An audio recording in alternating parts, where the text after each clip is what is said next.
La parole de Dieu qui nous est partagée en fin de semaine contient beaucoup de sujets. Si je devais aborder tous ces sujets, il faudrait que je vous garde jusqu'au souper, mais j'aurais peur de recevoir des tomates. Alors, je me suis arrêté à 2 passages de l'Évangile qui, moi, ont retenu plus mon attention. Ce que vous voulez que les autres fassent pour vous, faites-le pour eux. Et la toute dernière phrase de l'Évangile, la mesure dont vous vous servez pour les autres servira aussi pour vous. Et à travers ces passages-là de l'Évangile, moi, ce que je retiens, c'est que Jésus nous invite à dépasser ce que j'appelle le juste donnant-donnant. Je te donne si tu me donnes. En dehors de ça, je n'ai pas besoin de ça. Vous savez, dans la vie, parfois, on donne. Parfois, on reçoit. Et c'est bon de savoir ça et de composer avec ça. Moi, j'aime dire aussi que dans la vie, moi, j'ai des dettes. Et quand je vous parle de dettes, je ne vous parle pas nécessairement des dettes d'argent. Je pense que j'en ai pas. En tout cas, ce n'est pas déclaré encore. Mais j'ai des dettes envers des personnes qui m'ont rendu service. Ça, c'est vrai, par exemple. Et ce qu'il y a d'embêtant dans des dettes comme ça, comme celles que je vous parle, des dettes où des gens nous ont rendu service, il y a des gens que je sais que je ne pourrai jamais remettre mes dettes. Pourquoi? Bien, entre autres, pour certaines personnes, ils sont décédés. Je ne pourrai jamais le remettre, là. Mais c'est bon d'être conscient de ça dans la vie, là. Premier exemple que je prendrai, que je pense qui nous concerne tous, ou à peu près, on peut dire, bien, comme tout le monde, première catégorie de personnes où j'ai des dettes envers mes parents. Tout ce que mes parents ont fait pour moi, je ne pourrai jamais, dans mon cas, mes parents sont décédés, je ne pourrai pas remettre ça. Mais il y a des choses qui nous font réfléchir par après. Quand on vit ça, on ne s'en rend pas compte, mais par après, tu dis, oh, moi, mes parents, ils vivaient dans des petits villages. Mes parents, mon père et ma mère ont fini leur étude en 7e année. Mais mes parents ont permis que moi, je puisse étudier plus que ça. Non seulement ils ont permis, vous comprenez, ça veut dire qu'ils sont sacrifiés pour que moi, je puisse étudier un peu plus que ça. C'est des dettes, cela. D'autres genres de dettes, souvent on a des dettes envers nos amis. Si vous pensez à des amis proches, là, hey, combien de services on se rend entre amis, là? C'est quelque chose. Bon, je pensais à un exemple concret, mais il y en a bien d'autres. J'ai des dettes envers plusieurs personnes, moi, là. J'ai des bons amis, moi, qui sont bons en musique puis en chant. Et partout, dans toutes les paroisses que j'ai faites dans ma vie, ils sont toujours venus m'aider. Hey, c'est des beaux cadeaux de la vie, ça, cette affaire-là, hein, d'avoir ça. Le troisième exemple auquel j'ai pensé, moi, j'ai des dettes envers ce qu'on appelle des conseillers spirituels.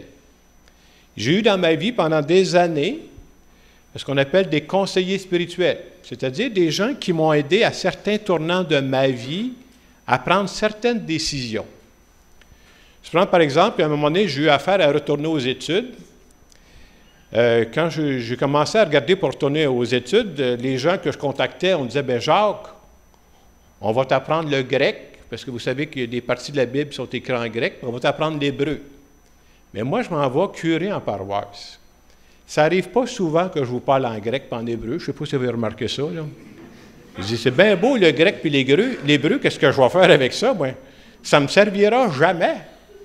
On avait commencé à chercher, puis là, je n'ai parlé, un des pères qui m'accompagnait à ce moment-là, c'était un père jésuite, qui s'appelle le père Jean-Marie Archambault. Mais du genre, avant de se lancer dans le grec, on va faire d'autres choses, là. Puis on s'est mis à chercher, puis à un moment donné, on a trouvé que j'avais la chance d'aller étudier à Jérusalem. Et quand je suis allé étudier à Jérusalem, je faisais des cours sur la Bible, en parole de Dieu, du lundi au vendredi. Et tous les lundis, on partait pour une autre ville. Faisons, lundi prochain, on s'en va à Jéricho. On va analyser les textes qui se passent à Jéricho. Lundi prochain, on s'en va à Nazareth. Alors, vous comprendrez que pour quelqu'un comme moi, c'est aïe, aïe, c'est en plein ça que j'ai besoin. Puis en plus, moi, commenter la parole de Dieu, je fais ça à peu près tous les jours que le bon Dieu m'amène. Alors, vraiment, ce père-là m'a aidé à un moment précis de ma vie. Puis aujourd'hui, ce père Archambault-là, bien, il est mort. Alors, je ne pourrais pas l'aider. Je ne pourrais pas y remettre ça. Mais présentement, qu'est-ce que je fais dans ma vie? Bien, dans ma vie, j'essaie de faire du bien, moi, à des personnes. Je dirais que je suis en train d'essayer de rembourser mes dettes, mais par personne interposée. Vous comprenez ce que je veux dire? Ça veut dire que je suis en train d'aider certaines personnes présentement, je crois, puis en tout cas, j'essaie de temps en temps d'aider des personnes. Puis je suis conscient que ces personnes-là ne pourront probablement jamais me le remettre.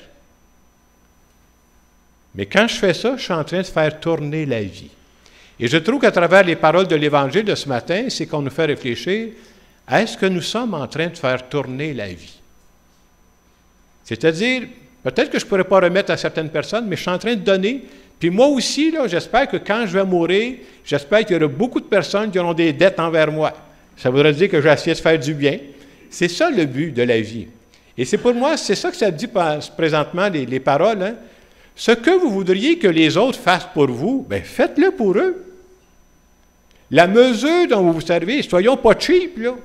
La mesure dont vous vous servez pour les autres sera la même mesure qui va servir pour vous aussi. De croire à cette parole-là, c'est important. Et ce que je viens de vous parler au début, je dirais, c'est au plan humain. On se rend des services. Savez-vous que c'est la même chose au plan spirituel? Si c'est vrai qu'au plan humain, on a besoin des autres pour grandir, au plan spirituel, on a absolument besoin des autres pour grandir dans la foi. On pense souvent que la foi, c'est une histoire entre moi et Dieu. Oui, mais ce n'est pas complet. On grandit beaucoup plus vite dans la foi quand je suis en contact avec d'autres qui cheminent dans la foi. Ça fait toute la différence du monde, là. C'est au contact des autres qu'on grandit dans la foi. C'est tellement vrai que Jésus lui-même a vécu ça. Jésus, quand on regarde sa vie, pensez-vous que Jésus a rencontré juste des consolations dans sa vie? Il a passé des bouts, il a rencontré de l'opposition pas mal. Et Jésus a voulu aussi partager avec d'autres. Il dit, je vais me former un petit groupe. Puis le petit groupe qu'il a formé, lui, c'est les 12 apôtres. Alors, il se parlait. Quand Jésus rencontrait des difficultés puis que ça n'allait pas bien, à qui il parlait de ça? Bien, il devait leur parler de ça, eux autres, là. On a tous besoin d'avoir des gens autour de nous pour nous aider à aller plus loin. Et quand on partage la même foi, on n'oublie pas cet aspect spirituel-là. On a besoin de se soutenir les uns les autres pour grandir dans la foi. Et c'est pour ça qu'en fin de semaine, je voulais vous parler de quelque chose qu'on va vivre dans les semaines à venir. Vous savez qu'on va commencer la période du carême. Le carême, cette année, commence le mercredi, le 5 mars.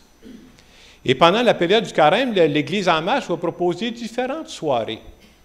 Moi, pendant cette période du carême, je vais vous inviter, on se voit les fins de semaine, je vais vous inviter au moins à dire, trouvez donc une soirée en dehors de ça où on pourrait se rencontrer pour échanger entre nous, pour se parler, parce que c'est un peu différent, on a la chance de se parler entre nous. Puis je vous donne un peu des soirées qu'on va offrir. Ça va être des mercredis soirs qu'on va offrir, qui vont se passer ici à Maria Goretti. D'abord, le mercredi, le 5 mars, c'est la journée du mercredi des Cendres, c'est le début du carême. On va se mettre ensemble pour commencer le carême en union avec tous les chrétiens et les chrétiennes à travers le monde. Alors, la journée du 5 mars, on aura 2 célébrations. Le mercredi matin, je fais toujours une messe à 9 h à Saint-Hilaire. Il y aura l'imposition des cendres. Et le soir, à 19 h, on aura une messe ici, là, pour souligner ça, pour dire, on commence le carême avec d'autres, on commence cette étape-là. Alors, c'est une occasion de se rencontrer. Un peu plus tard, un autre mercredi, le 26 mars, si je me souviens bien, ça va être dans votre feuillet paroissial la semaine prochaine, on va avoir une conférence avec le docteur Patrick Vinet. Il va venir nous parler de quoi? Moi, je pense qu'il y a des sujets auxquels il faut penser, il faut réfléchir avant d'être obligé de prendre une décision demain matin. Lui, il va venir nous parler des soins palliatifs et de l'aide médicale à mourir. Moi, je pense que c'est important qu'on entende parler de ça, que je me fasse une idée, là. Pas que j'attende de dire demain matin, il faut que je prenne une décision. Alors, ça peut être une belle occasion de venir écouter cette conférence-là. Le 2 avril, c'est un autre mercredi, on va avoir une soirée ici qui s'appelle une soirée qu'on veut sous le signe de l'intériorisation et de la réconciliation. Qu'est-ce que ça veut dire au juste? On veut vivre ça dans un climat un peu spécial, on va jouer un peu, on va se servir de nos lumières, puis tout ça pour mettre un climat un peu plus feutré.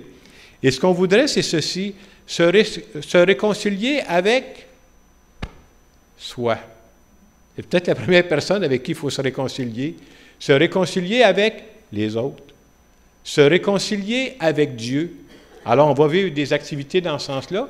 Et pendant cette soirée-là, il y a 4 prêtres qui vont être avec nous pour les gens qui voudront vivre le pardon. Que je puisse vivre cette démarche-là. Alors, un autre genre de soirée. Le 9 avril, un autre mercredi, il y aura ici une soirée de louanges avec Carl Giroux et Myriam Lefebvre. C'est une autre soirée, vous savez, quand on prie, on fait des demandes à Dieu, puis c'est correct, moi aussi je fais souvent des demandes à Dieu. Mais une soirée de louange, c'est de dire merci gratuitement à Dieu pour ce qu'il fait pour nous. Et je pense que ça peut être une belle prière. Alors je vous invite pendant cette période du carême, j'en parle déjà pour qu'on se prépare un peu à l'esprit, de dire, comme on dit, on se voit le dimanche, mais est-ce que je ne pourrais pas faire un peu un spécial pendant ce temps du carême, à venir à une ou l'autre de ces soirées-là, puis d'en rencontrer d'autres chrétiens qui font cette démarche-là. Vous savez, habituellement, les gens, pendant le carême, ce qu'ils disent, « Ah, il faut jeûner. » Il y en a qui jeûnent, qui coupent la tarte au sucre. Je n'ai rien contre la tarte au sucre, là, moi, là. Mais je pense que venir à une soirée du carême, c'est encore plus valable que la tarte au sucre, là. S'il y en a qui ont besoin de la tarte au sucre, je vais vous en acheter, là. Non seulement je vous invite à venir aux soirées du carême, mais je vous invite aussi à penser à l'une ou l'autre de ces soirées-là. Est-ce que je ne pourrais pas inviter quelqu'un? Tu sais, à un moment donné, je sens que quelqu'un est en train de vivre quelque chose, ou je pense à la soirée du Patrick Vinet là, sur les soins palliatifs, sur l'aide médicale à mourir. Il y a peut-être des gens de mon entourage qui auraient besoin d'entendre ça. Ou la soirée d'intériorisation où on prend le temps de descendre un peu plus profond à l'intérieur de nous pour voir ce qui se passe. Ça, pour moi, j'appelle ça de faire un bon placement, là. C'est quelque chose qui peut nous aider pour la suite. Alors, je vous invite déjà à penser à ça, de dire à Dieu, tu es à ce point important que je veux prendre du temps pour toi. En terminant cette homélie, j'aimerais faire une prière en notre nom à tous.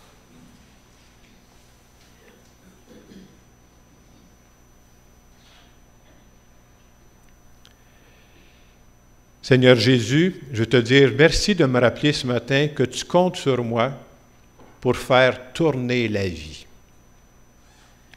Je suis un gâté de la vie. J'ai beaucoup reçu et je voudrais à mon tour redonner à la vie, peut-être redonner à d'autres personnes, mais je veux la faire tourner la vie. Et je veux te dire merci aussi, Seigneur, de nous donner ce temps du carême qui va nous préparer à la fête de Pâques pour vivre quelque chose de spécial. Parce que tu es précieux dans notre vie, nous voulons faire un petit surplus dans cette période du carême pour nous rapprocher ensemble de toi. Et je te dis merci de nous accompagner en toutes circonstances. Amen. Pendant le moment de silence qui va suivre, je vous ai conté des choses qui me sont arrivées. Je vais essayer de penser à une ou deux personnes qui vous ont fait du bien là, dans votre vie à un certain moment.